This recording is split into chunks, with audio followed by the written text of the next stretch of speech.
perspective. Okay. Yeah, maybe you can start off with the sound effects that you just mentioned. Sound effects. Okay. So let me share my screen basically.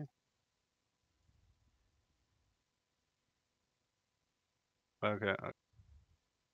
This is so weird with the VLC nowadays, where it has like this 2-screen thing. Try this. Yeah. You can see this? Yep. Okay. And when I play it, do you have sound? Nope. Yes. Yeah? Okay, good. Do you have sound? I don't hear it. I have sound. It's I do. It's sound only, right? It's sound only. Okay. Yep. Yeah, maybe right click it and see if it's muted for you. Mm-hmm. It was. Should we start again? Okay.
Well, that's it.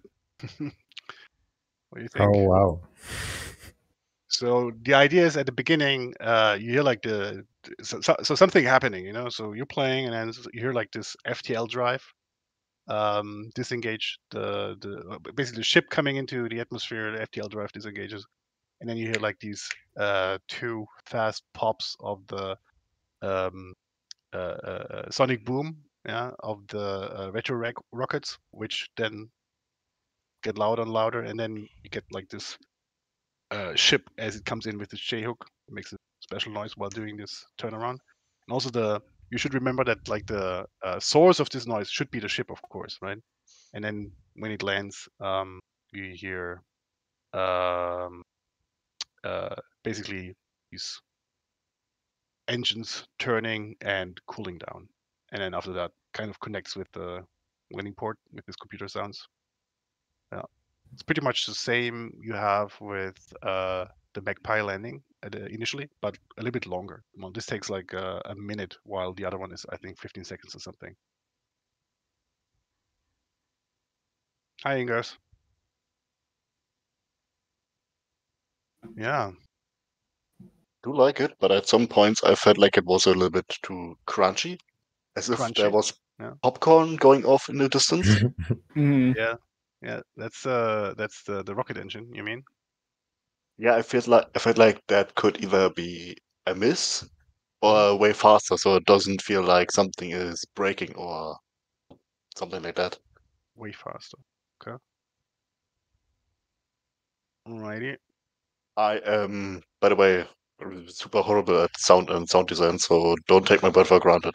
Yeah, I think probably like what would make a lot more sense is if it was kind of like lurked in a little bit, because as it is right now, it's like full volume, right? But you're actually going to hear like that very quietly, the intro probably very quietly, and then it'll grow as the ship gets closer.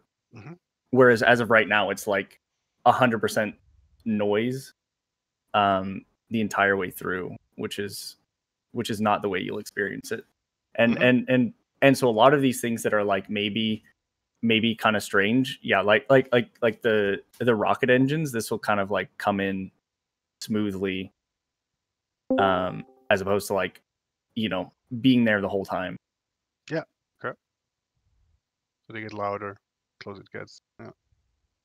I also think the moment the ship is in the player's view should make there should be a shift in the sound in some form.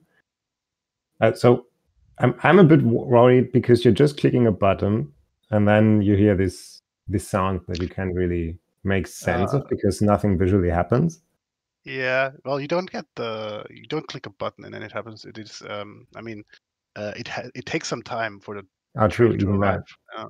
So it might come at you completely randomly, you know. So you will not, you will hear it and you go like, okay, something's happening, and then you will not know for the first time what's going on. Maybe later you will understand. Okay, when you hear the sound, when these FTL drives disengage, well, okay, someone is coming, you know. Basically, you know. Yeah, like this meme. could be cool. Yeah. Like I was playing Metroid Prime yesterday, and they have this.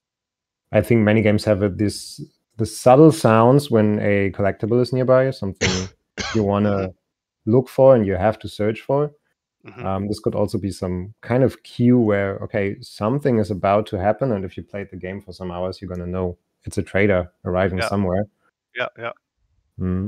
But I think it should have some kind of breakpoint on the sound effect for when the ship actually appears. Like now it's in view, it should be louder, it should be some kind of more present. Okay. When it's in view. Okay. So maybe we can do this with the volume of the sound, like Tony said, that he found it very linear or 100% all the time.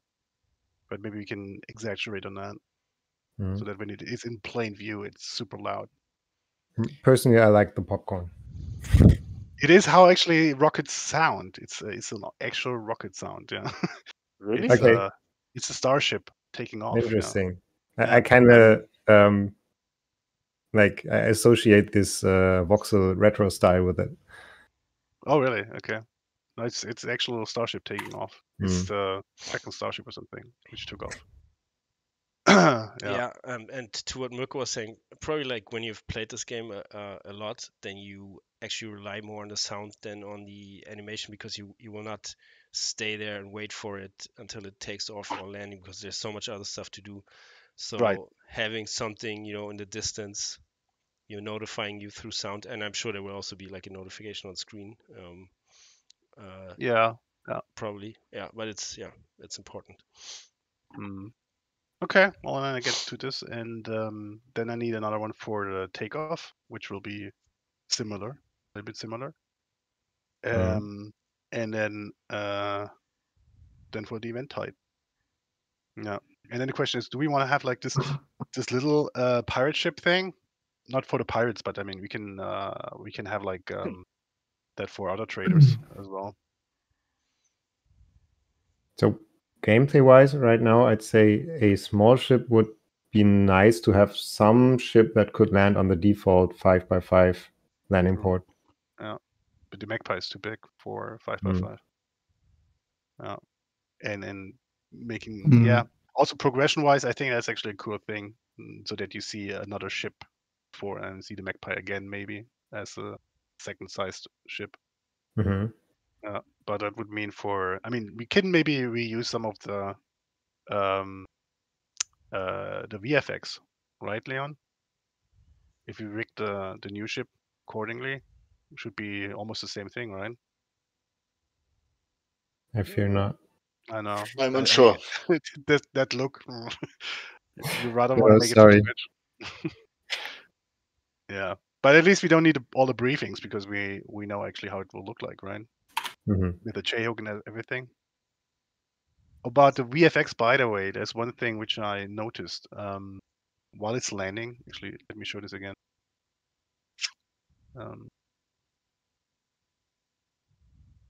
Abducted had a nice idea of somehow adding radio signals to the whole mix, as if somebody is communicating with the base. Yeah, there was one at the end, basically.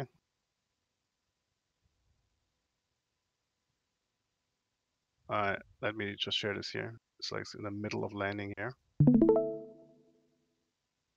You watching this, Leon? Mm-hmm. So when this ship goes down and lands, I mean, it goes down like super smooth, like really fast and landing. But I think there's like missing 1 second where it kind of slows down for a second before actually touching down, and then actually touching the ground. Because it looks very stiff. Everything else was super smooth till this point, and then like this feels stiff. Look at it. Yeah. Yeah. See that? Mm-hmm.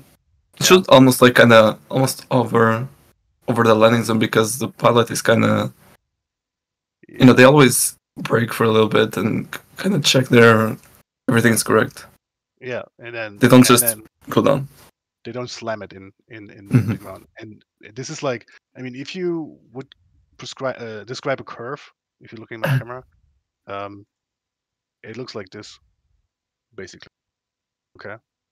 And it shouldn't look like this. Well, where it stops. It should be more like even like this, and then this. Yeah. Kind of slowing down a couple of inches, centimeters before the ground, or voxels before the ground, and then pilot goes like, this is fine, and then lands. So there has to be a kind of a slowing down in this approach when it goes down. Like, zzz. Okay, cool. Yeah, something like this. Yeah, totally agree. Yeah, it's actually something that bothered me as well, but I simply couldn't find any ideas how to fix that or how to Yeah. make it different, Yeah. because it's admittedly not my cup of tea. Yeah, I'm helping you. Okay, so this thing going down and then slowing down while almost approaching the ground, slowing down at the end of the approach to the ground, hovering over it, and then go down. And this sequence going down like this can be the same speed. Doesn't have to speed up or something like this. And just Yeah, like the last foot is just falling. falling, basically. Yeah. Yeah. Okay. All right. All right. Yeah, sure. We'll try that later. Okay. And then when you have this done and we have okay, then I'll fix the sound effects for it, and then we have the sound effects for the landing. Okay, then I'm gonna provide a new video. Okay. About the landing for the sound effects. As in the video, you can see this should start like about 30 seconds before this VFX starts. Yeah. So we have to take this into account as well. Yeah. Mhm. Either We to make do. the animation longer, and so we don't have to carry it in code or something. I'm completely fine with this. I mean, or we do it in code. Whatever is faster. We can do it in code. It's there anyway. Okay, cool. And for the like the getting louder because the ship is going deeper, I'd say do it in the sound directly, because the Okay. animation itself is kind of unregular. Okay, will do. Yeah. Gut. Hey, good. Then I would say let's go to the mirror board and let's do the stand up for the sprint.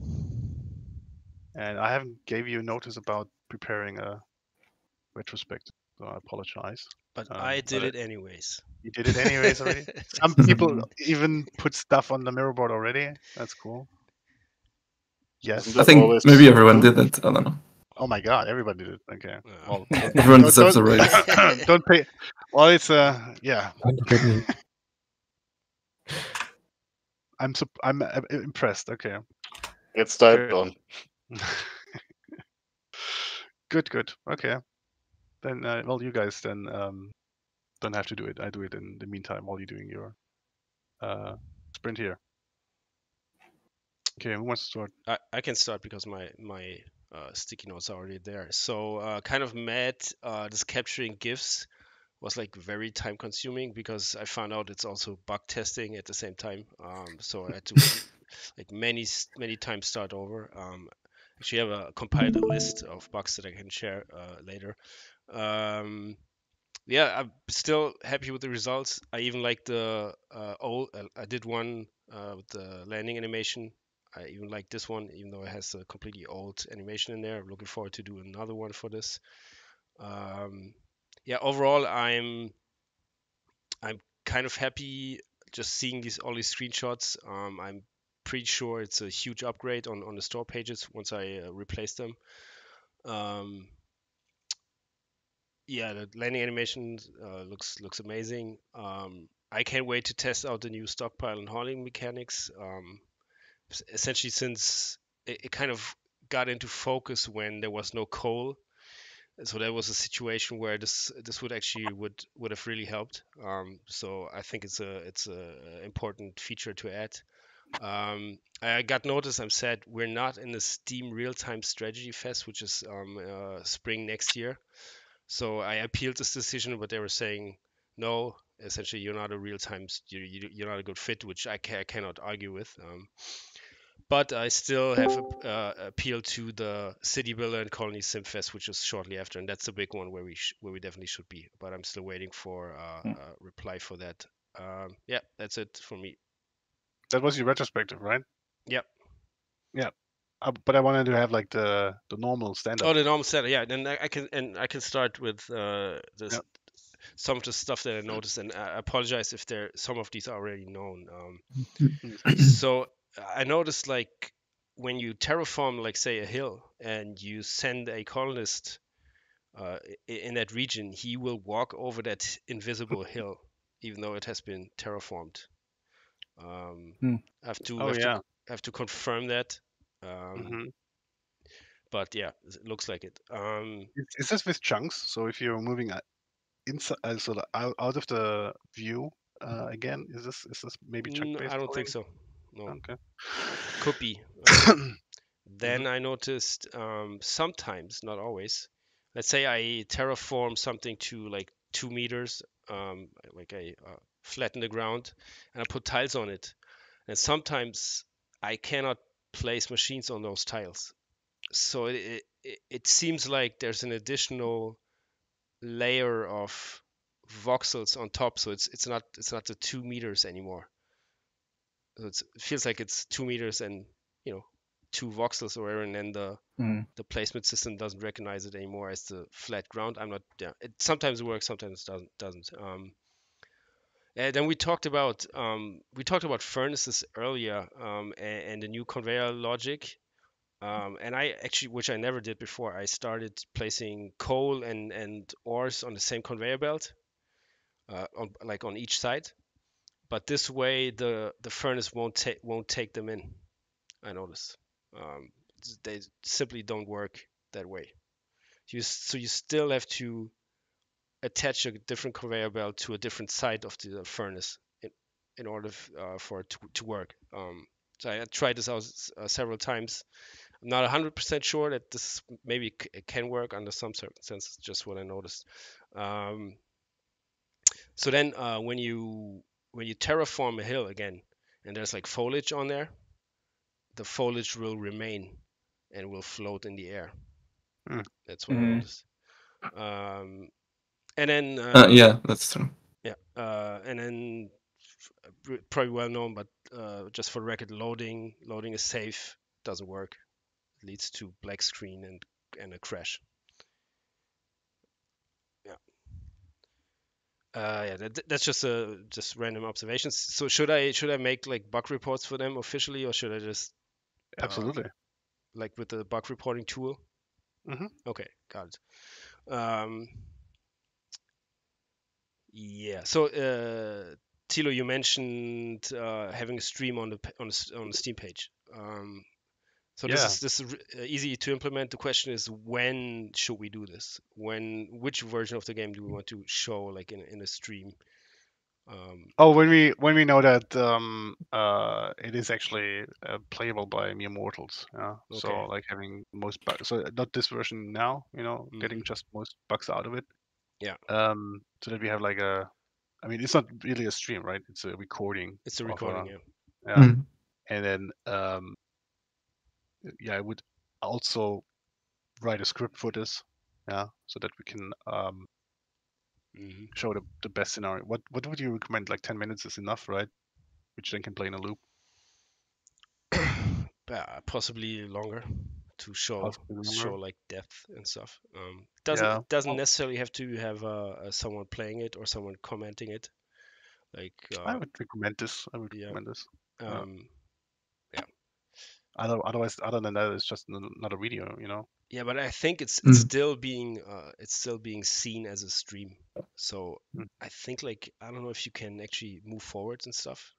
I have to check for it, but it looks it's like simulating a stream at least. So this tool. So yeah, and talking about Mere Mortals. So if we're planning this stream, this Steam-wide playtest, should we already like have a button on our Steam page saying, "Hey, you want to join the playtest?" Once it's done, so it's like a request playtest button, and you Yeah, actually I know. you have to collect participants. Yeah, well, it should be easy. Yeah. So should we start implementing that? No, not yet. No.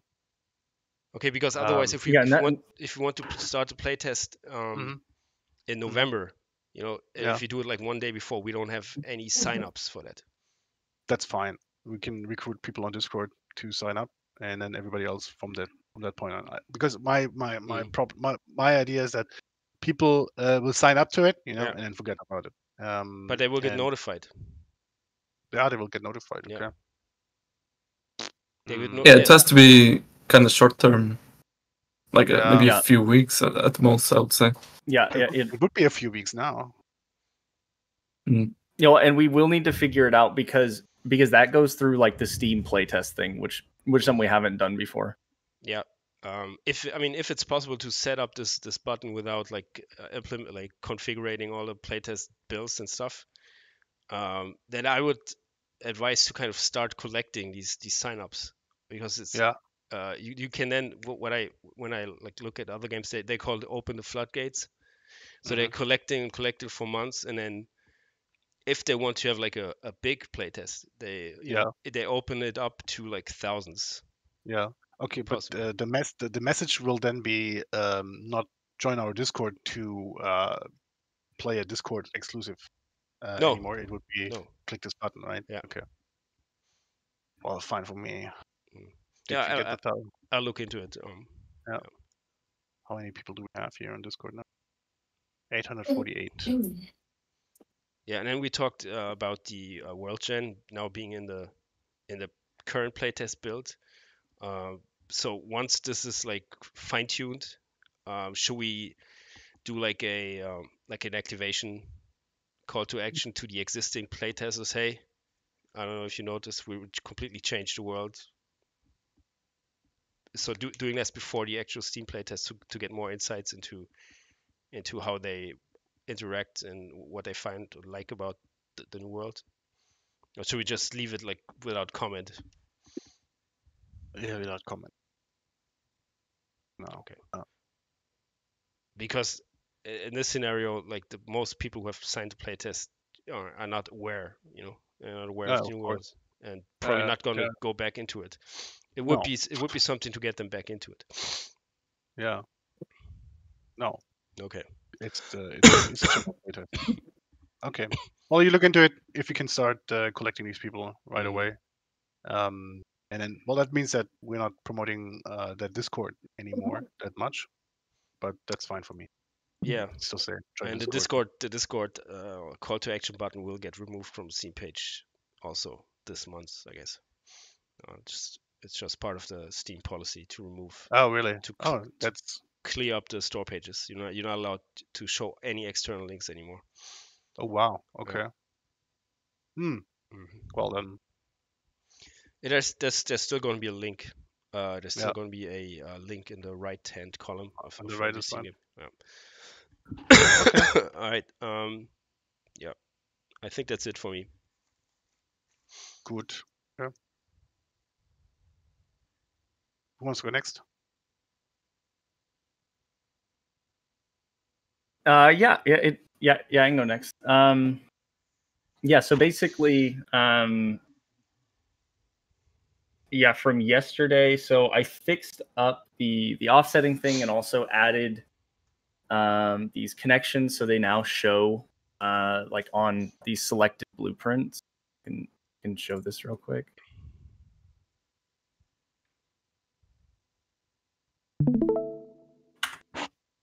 By the way, shout out to our new visitor, Benadryl Cucumber Patch. Great name. Yeah, Penguin. Penguin. Yeah. So so basically, as you move around, you now get like this output thing that's offset to where it'll actually drop the building. Conveyors don't have these whatsoever, and then cranes also look a little different. They're kind of close, but that is like the representation, and then like really the longer one you get like the sense where the single drop. And it also represents like where these things actually will drop stuff. So like this will probably slow down. But like let's say, so basically we still need to do this blocking thing. But yeah, so these output items at this position as well. And converters do this, cranes do this. Everything. Yeah, and so the blocking was actually the last thing that is going in. Yeah, I was just working this morning. Okay. Good. I can go next. Tony, about this Yeah. animation, can it go faster? Yeah. Yeah. Like, I mean, can you do it now so we can see it? Can you speed it up twice the speed? Because especially for the crane was like very long.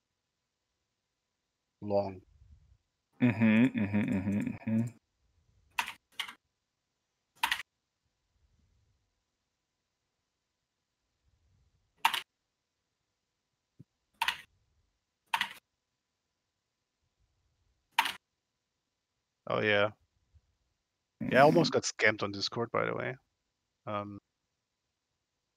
Protected by Pixel. Some guy tried to do the PayPal trick on me. You know how this works? So they were No. so I was asking them to do some graphics for me. They were asking for $20, which was like okay, so for like some pixel art, and they wanted to have like the money up front. And I was like, $20, okay, let's send it up front. And it took them forever to give me a PayPal link. And then they just gave me a PayPal address, which was interesting. And so I tried to send money to these guys, and then actually PayPal said something like, better not. Like this looks suspicious.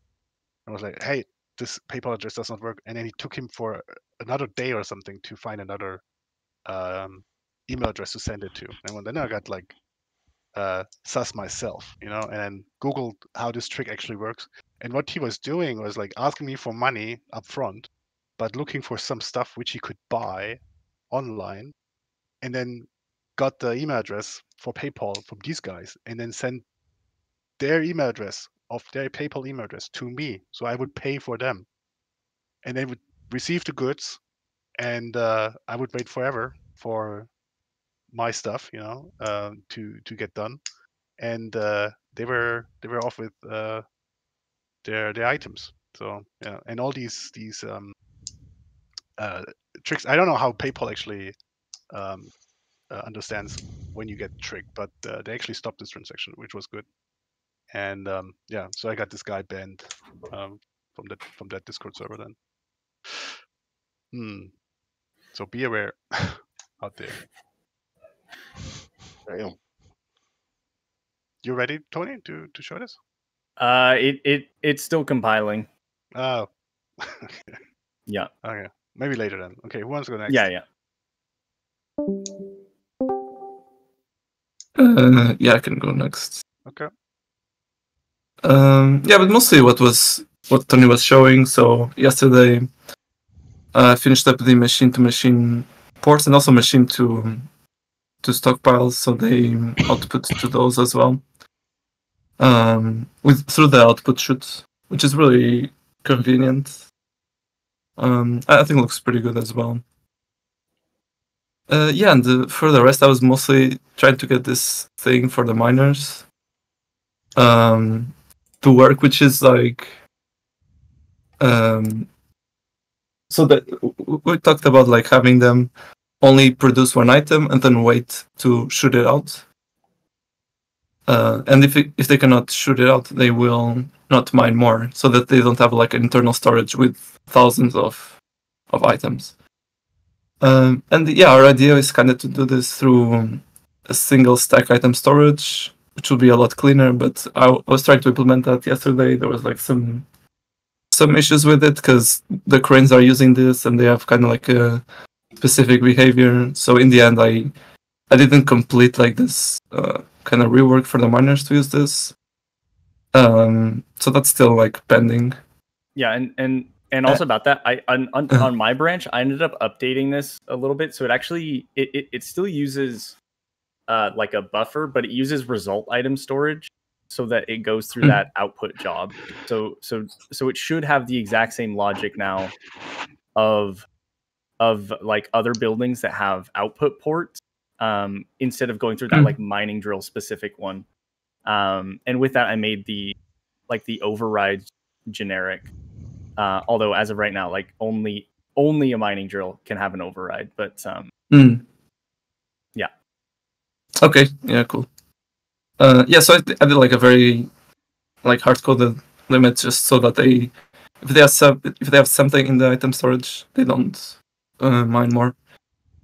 But yeah, eventually we're gonna have like a proper solution for this. Yeah, and I think that's all from yesterday.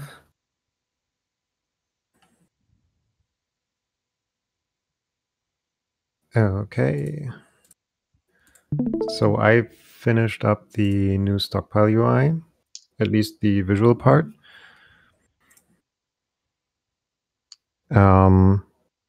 So basically everything except for the tooltips is now there, and we can go from here to implement the actual gameplay changes, like setting the empty and stock up actions for the different stacks of the stockpiles and making the agents aware of them and stuff like that. And I think my Unity just mixed up some things while changing branches, so I'm gonna come back to this later. Okay. Leon. So yeah, I provided some base functionality to actually implement the intended gameplay. But for the UI, this should be done, and I also created the pull request for it. And that's it. All right. I'm gonna have to close the stream for a moment so I can switch screens. There we go. So I can show you what I did in Unity. Yeah, I've been working on this big thruster effect. And let me just pull this ship upward so I can show this better. Here we go. Yeah, that's actually all of it in its glory. And this thing has a slider which I hopefully will be able to control with animations about how much smoke is being emitted. Because I think it might be weird if the smoke is coming out right at the beginning. And yeah, I'm willing to say that this particle effect is done and the animations are also, done given the simple nature of this rocket. Yeah. About how it should move. Yeah. And in that case, it's all about fine-tuning now. Oh, Yep. Okay. Fine tuning. Can I give you some feedback? Sure. Yeah. So the smoke coming out of the rocket below, the slider which you just showed, the smoke. There will be no smoke coming out of that area. You won't see that because the pressure of this rocket is so heavy that the only smoke you would see is the one which dissipates on the ground while it comes down. So there will be, yeah, and also the flame. I would say, well, for the Magpie, we have like this beautiful blue looking flame, which implies a very hot flame. Yeah. I would go for more of a bluish look, also for the Eventide, and this plume, basically, which you have here, which comes out of the rocket. That should be way longer. Like, I mean, in reality, it would be twice as long as the ship itself to sustain. Yeah, I know what you mean. Yeah. The thing is, this thing sort of extends downwards as it moves up. Maybe I can lightly show this here. This is I mean, this is for taking off. Okay. Yeah, it's Yeah. surely not all the way, but something to consider. Yeah. Okay. Well, that's fine. Let's say minus 40. More.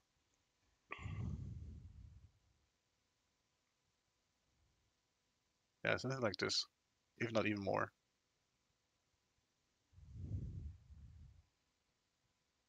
Right. There Yeah, you then go. I probably have to update this ever so Yeah. slightly, Shape-wise. just Yeah. to avoid these rings from being created. Yeah, all right. Then I will tidy this up. Yeah. This thing will take off any moment. And yeah, that's about it for me. Okay, cool. And then of course there will be smoke while taking off, in the smoke while it blends, right? Oh So, yeah, there is actually an effect I've made. Let me find that. It should be Eventide taking off. Okay. So this is normal, I guess. There we go. It's still, for some reason, square-shaped, even though I've used, Ringularity to spawn it. Maybe I will try to use a sphere instead. maybe it has something to do how you calculate where it should go. Yeah, because if you calculated that it has only x and y values without taking cosinus and sinus into account, then you get something like this. Yeah, because because it travels slower while going x, then it would go x plus y, basically. Yeah, so you have to come by with a cosinus. I mean, if you're only on, cosinus and sinus, depending on its plus or minus, so it actually gets a circle shape. Yeah. I also had an idea of a particle spawning with just velocity in one direction, but each particle gets given a different angle. Yeah. Didn't work as much as I wanted it to. Yeah, maybe I will just kick out of it a little bit more. Yeah. In worst case scenario, even if this isn't gonna work, nobody is gonna notice because they play this game from. That's the camera. That angle. Yeah, around this. Yeah, when you scroll out, yeah, it doesn't. Yeah, maybe you don't have to do that. But then I urge you, while it lands, I mean, go just use this or show this GIF for these big ships. You know, when they land, basically on the ground, there is no smoke. I mean, the smoke is only visible after there's like this pressure. I mean, you should think of like there's like a pressure plume coming down. You know, like a bell. Okay, and anything in that area gets dissipated with immense speed and pressure. So there is no smoke. There can't be no smoke visible because everything gets pressed down onto the ground. and then when this smoke, dirt, and debris, etc., leaves that area, then actually it gets the possibility to go in every direction, which it will actually. Yeah. So it will not look like smoke coming out of the middle or something. It will look like smoke coming out of a ring around that area. Yeah. Was nearly about to show this. Wondering if I can make this right now. Gotta get this ringularity here. Increases radius. That's interesting. Oh, It's rotated. Set index. that's very interesting. Yeah, I'm gonna tinker around with this a little bit more in alone. Unable to be embarrassed. No worries. Okay. Good. Okay. That's about for today. Okay. Okay, I could come back to the stockpile now. Yep.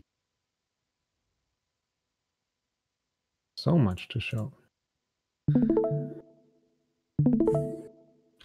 So yeah, the stockpiles have a new UI. This part was done the last days. It shows the stack size of the stockpile. And if I were to extend it, it also shows me the height of it. Like these 4 stacks now have 2 in height, and this one here, which holds 4 stacks as well, is just 1 height or 1 level. And if I click on an empty slot, I get a selection with the items that are in the game right now. Something's off with this red stuff here. And I can basically block the slot for just this one item. Let's say I only want copper ingots in that slot. I'm going to click that, and then that's the part that's not working yet because it's gameplay related, but this is going to be then locked to just copper ingots. And I can also apply that for all closed slots to make this a stockpile for only copper ingots on all slots. Yeah, that's Cool. how it looks. Yeah. This go back button, is this because of it's so jolted, is because of the scale? It's 1.1 actually. What do you mean? The go back button looks so weird, or is it because of Discord?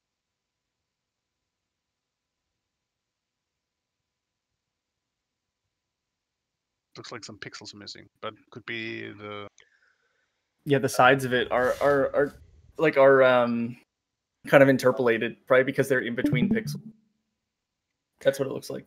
Oh, okay. Yeah, I can change that. Mm-hmm.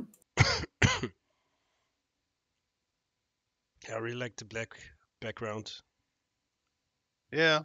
Yeah. There's some spacing on the right side when you look into menu. Maybe you can space out these items a little bit more so that does not happen. Yeah, sure. It's like 10 pixels. Yeah, it was made for this one, I guess. Yeah, good. Mhm. Yeah. Okay. Awesome. Nice. And just once more, sorry. Oh, now you close. Can you bring it back on? Sure. Can you maybe once more demonstrate blue, red, and green solvent in the first 3 slots to exclusively assign those slots to those? No, because I can't lock slots right now.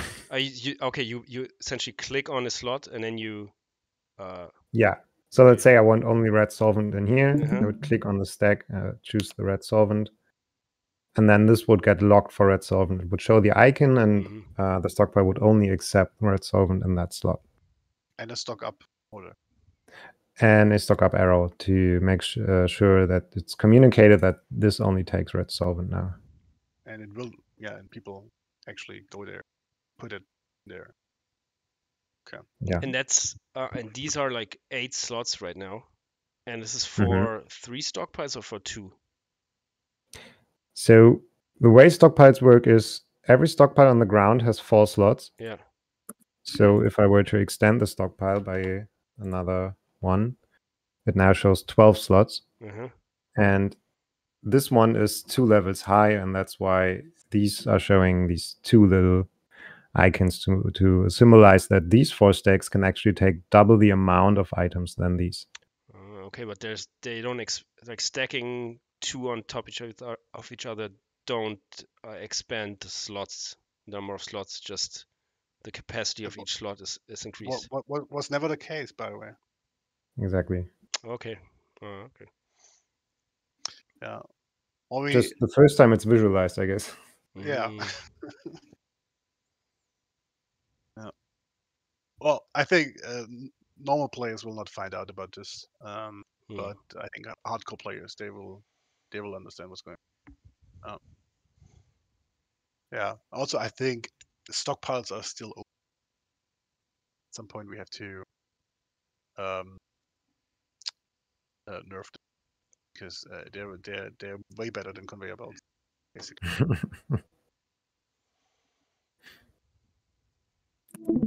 Okay, cool. Thing. Everybody through? think so. You didn't say anything. Yeah. Well, I talked about the sound effects. That's what. Oh yeah, you started with the sound effects, sure. Yeah. Okay. Good. Then I have some remarks about hauling, but as this is going to be the next story today, then just doing this sprint planning.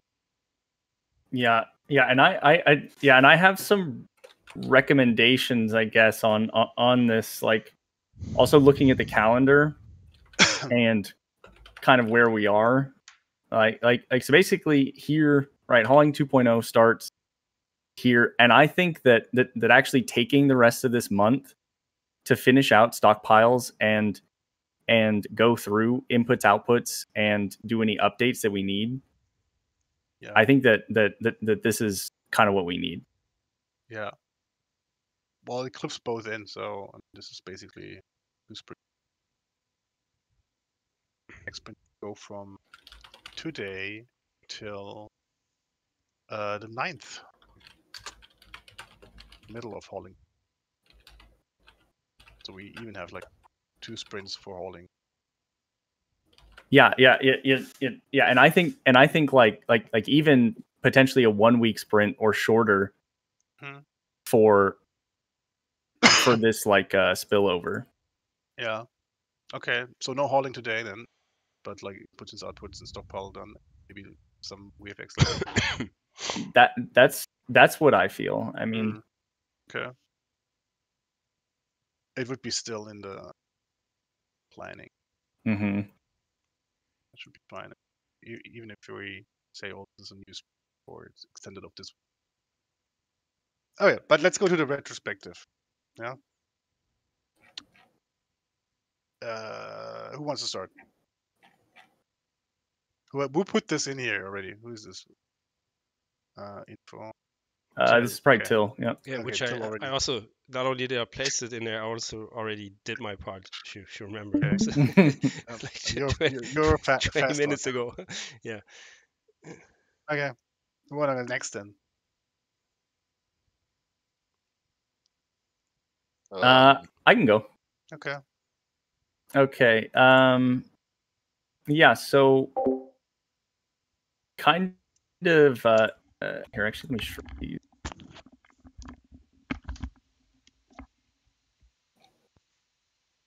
Okay. Yeah. So, kind of sad. Yeah. A lot of the sprint, like early on, was kind of a lot of fixes to World Gen, and they were like, things in the core that had broken and that took like a while to actually solve out. Which I kind of think is a lot of what happened.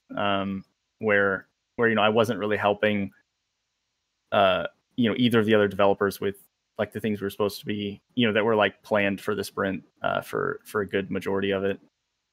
But I do think it's great. We're like bringing the stability back. It definitely feels more, like it did before. I think a lot less problems, and then there's just small ones to work out still. Yeah, I think that the input outputs are really amazing. Yeah, they're really, really cool to see and just to play with. So that's something I think is great. Yeah, and also like the first time I saw this, this felt really good, right? But like having a crane pick up an item, move it over, and then drop it on the ground, and then an agent coming over and like picking it up and doing something with it. This felt like really, just like really cool. It's like so many systems coming together and working together. I just think this is like I don't know. To me, it felt like a milestone or something. Sad Mad. Yeah, this is definitely like a waterfall sprint where actually the core functionality really did get in there. Just some small details, for stockpiles, it was like a lot of the functionality, it was this like blocking outputs, item merging, these things. But like a lot of the basically in every story we had like our deliverables more or less finished up. But I also think that the ship animation came out really cool. And then I think we've been having some really good like design discussions, where we'll talk about stuff, and then a lot of times it is like maybe not quite back to the drawing board, but it is like a like eye-opening thing of like how much thought goes into this, and then also like based on feedback, like how much it can be updated and thought through before we even reach it. I think this has been really good. And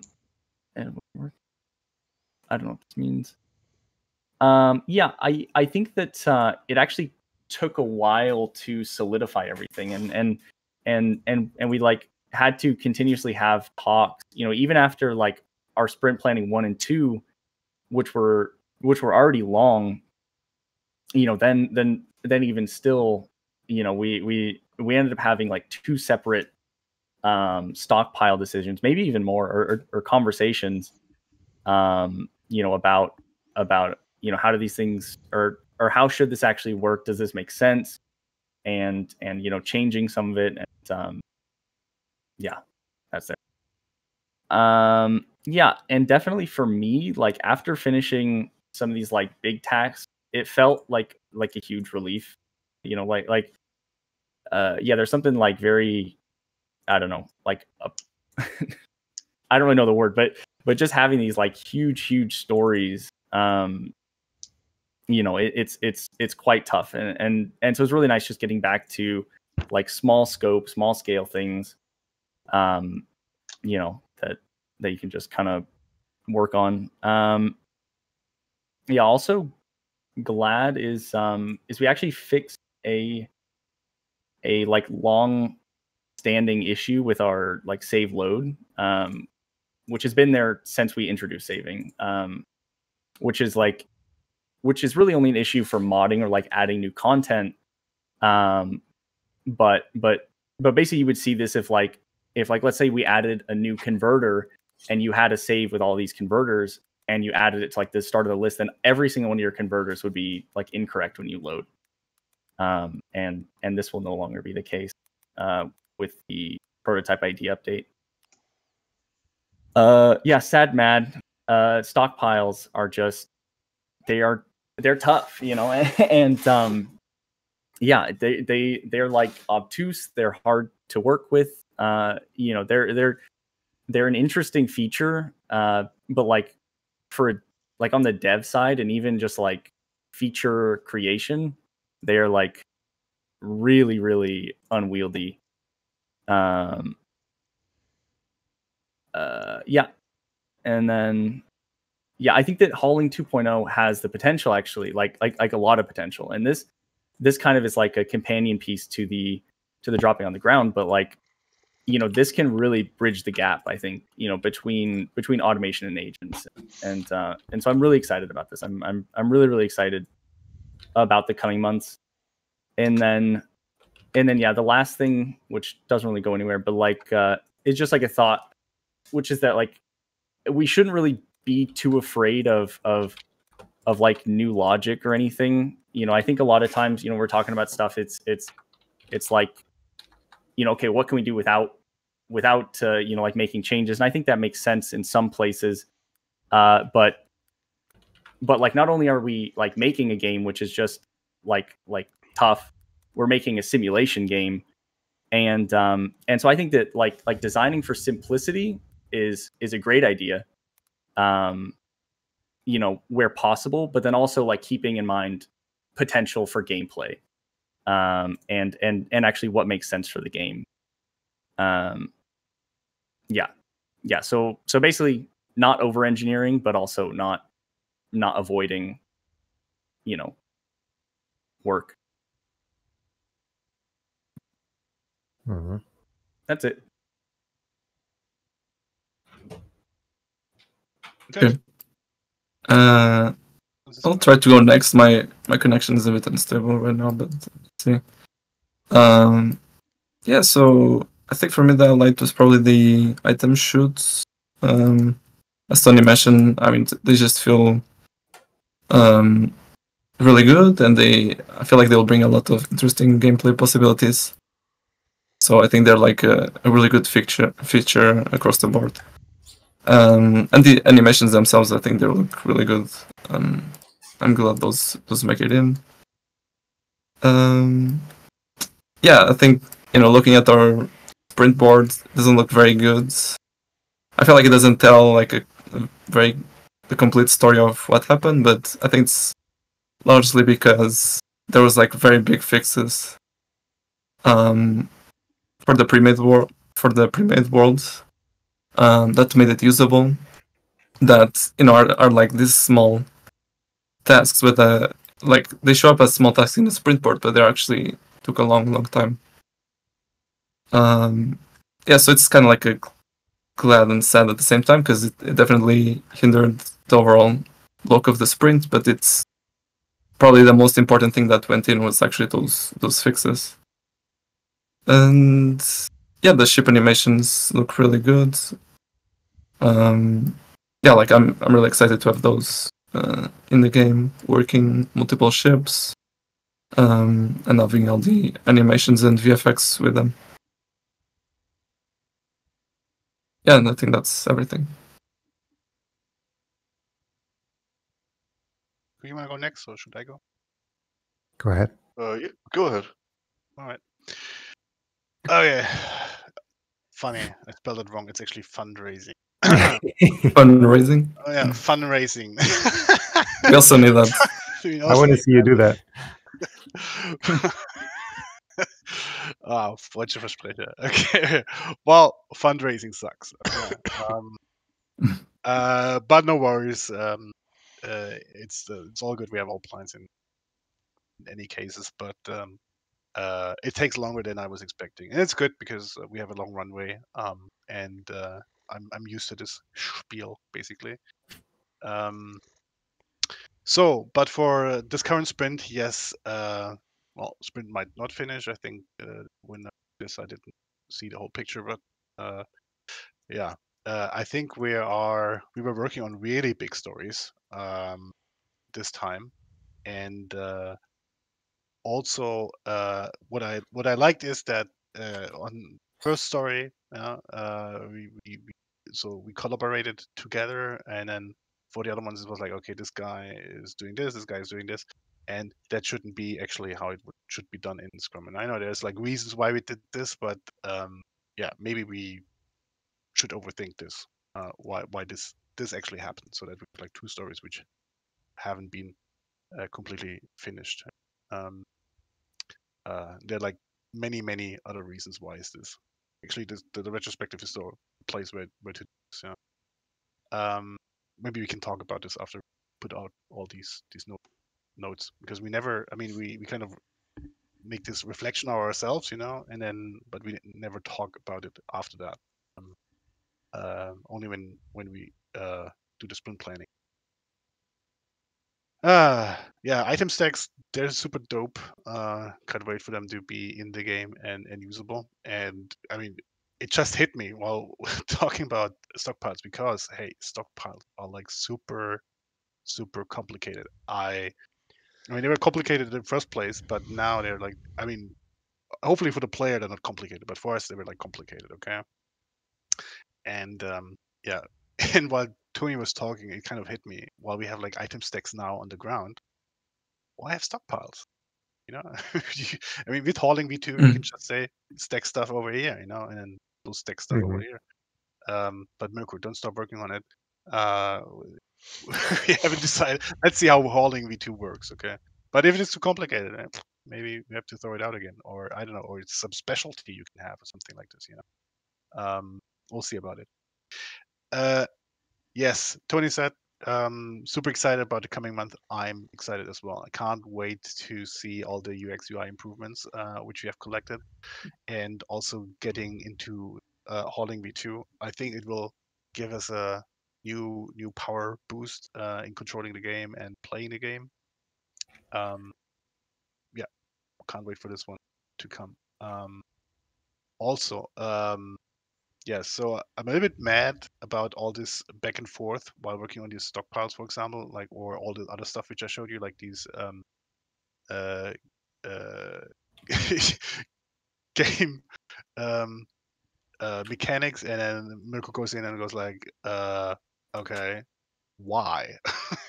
And then gives me like 5 reasons why this would be too complicated, and I'm like, okay, back to the drawing board and do it again.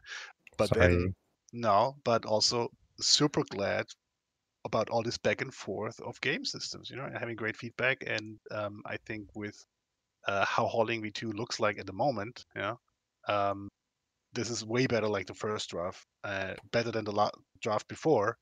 And I don't know, let's see what the sprint planning is doing with it. Not today, but in the next sprint.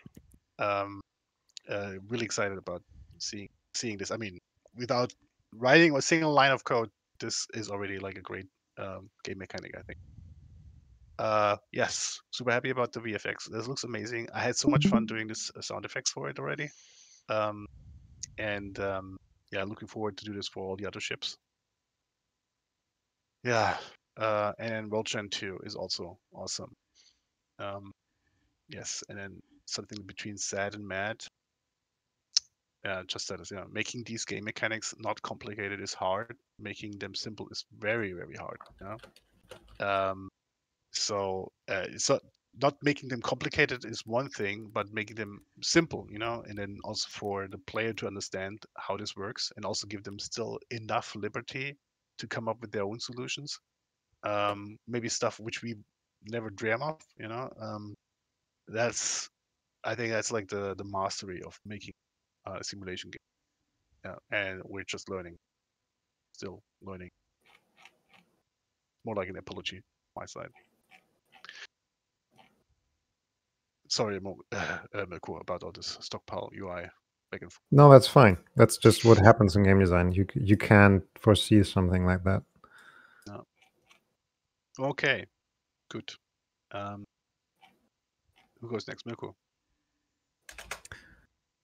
All right. Where do I start? Let's see.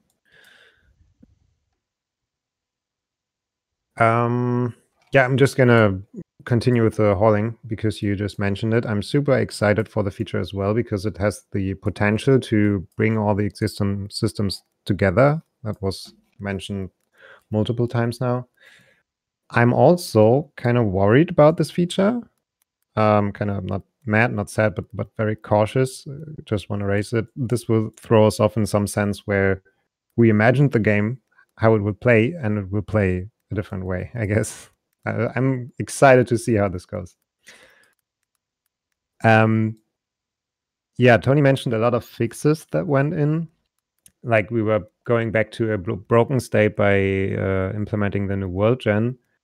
And I think a lot of the worst case scenarios are fixed. I just personally don't feel them that much because I'm just working on some branches that don't have those fixes yet. Because we have a lot of branches open, I feel like. Then new stockpile UI is kind of, I don't know. I think it's fine. I made good progress. I'm happy to have the visuals now. It's just, it was and is still a big feature, and there were some things we had to work out on the way. So yeah, it will spill over. I'm happy to see how the animation pipeline worked out for the ships. I think Leon can work quite good with that. And I can see this actually working when the animation's done. Just some small fixes or things to add where the sound should play for the ship and stuff like that. But I think that's coming together great. I also love the game design talks we had. I found them very productive. Kind of this ping-ponging of ideas back and forth. And all the different aspects people were bringing up, like me saying think simpler in terms of the systems Tilo had in mind, or Tony pointing out these spots on the grid for the item outputs, and everything coming together really nicely.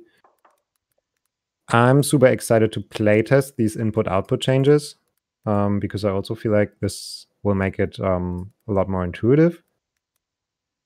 And I'm stoked about the new screenshots and GIFs because they are looking really beautiful. So yeah, makes me excited to see what's gonna come there once you can actually play this world.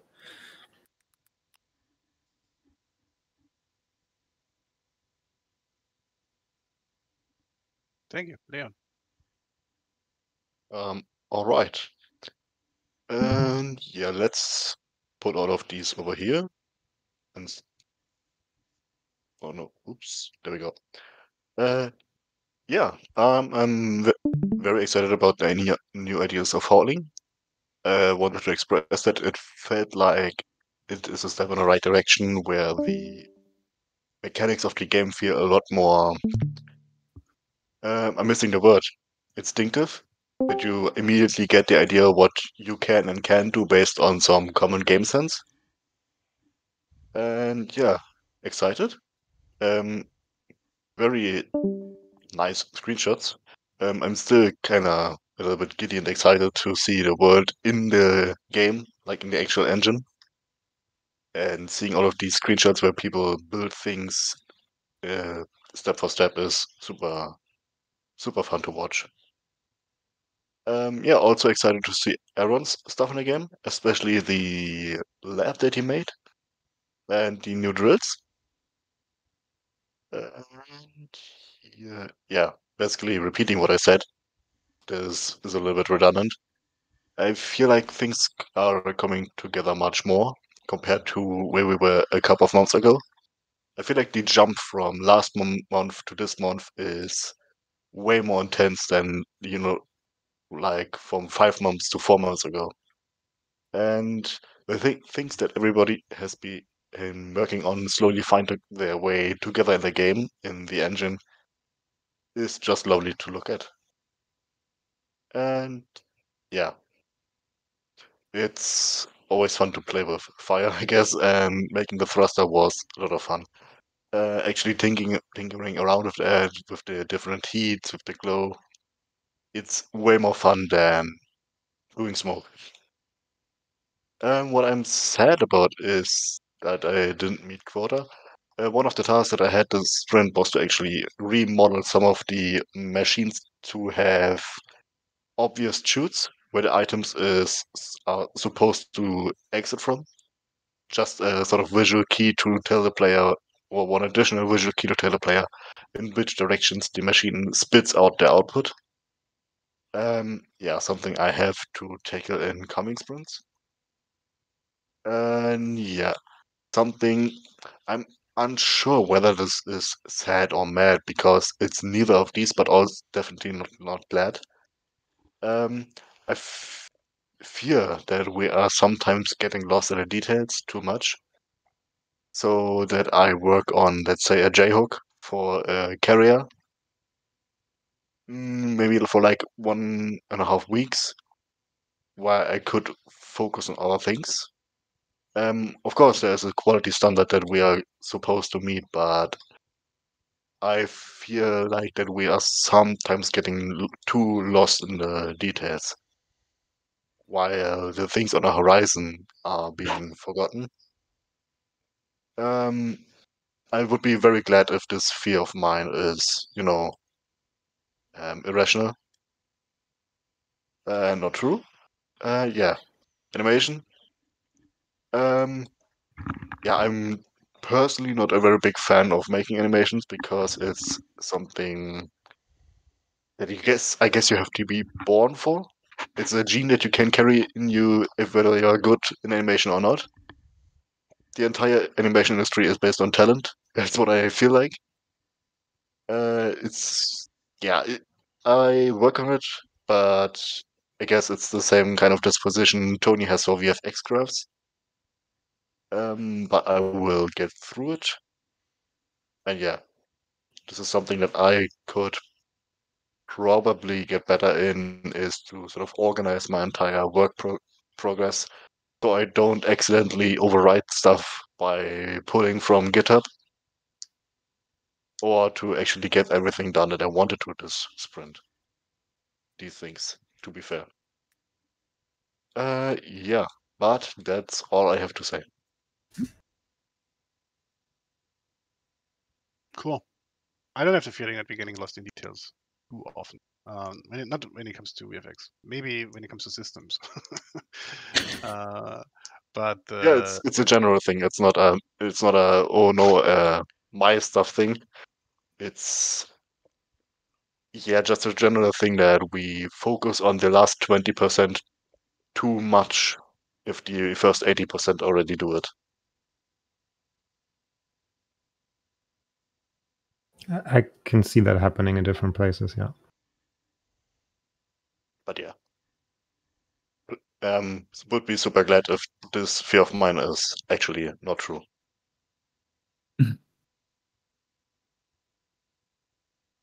So, now for the sprint planning, or what else?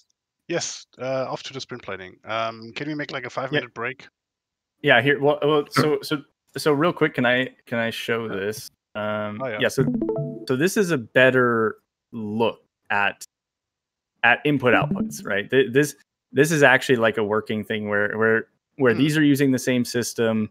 This crane here is picking stuff up, dropping it right on the ground into this like pile thing.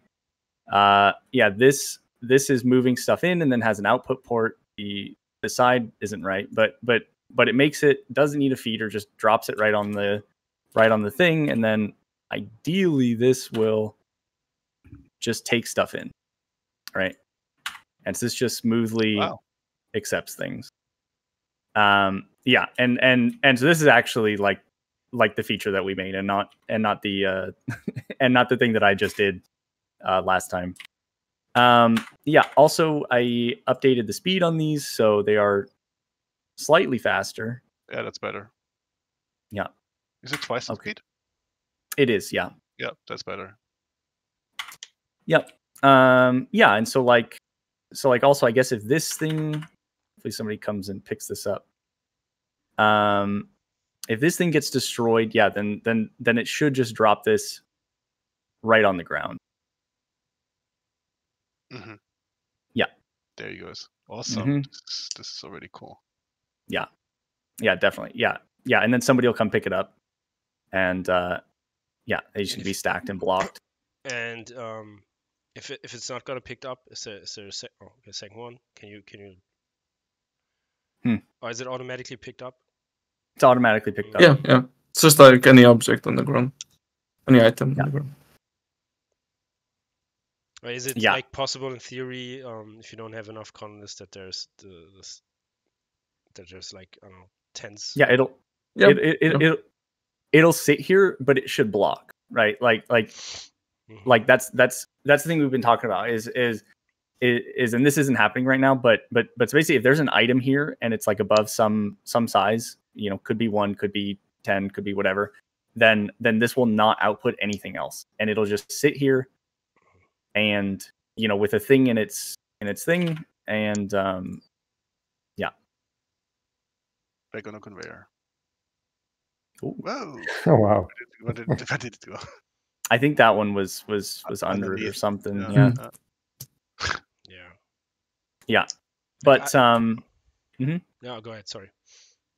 yeah, just that I think that this is like a very, very cool. I think it's a very cool system. Oh, I haven't done that. Okay. Yeah, this works, I guess. This is cool. Wow. Yeah. There you have your elevator. Right.